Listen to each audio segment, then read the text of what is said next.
कोणतीही बँक असो, पात्र शेतकऱ्याला कर्जमाफी मिळणार। अर्थसंकल्पातील शेतकरी कर्जमाफीवरून मुख्यमंत्री फडणवीसांचं हे स्पष्टीकरण। हा ठेकेदारांचा अर्थसंकल्प, कर्जमाफीची खरंच अंमलबजावणी होणार का?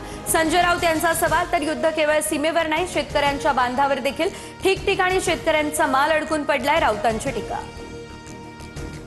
2.5 वर्ष महाविकास आघाडीचं सरकार असताना शेतकऱ्यांना फुटकी कवडी देखील दिली नाही। उद्धव ठाकरेंनी कर्जमाफीची घोषणा करून हवेत बाण सोडले। नवनाथ पण यांचा राऊतांवर हा पलटवार।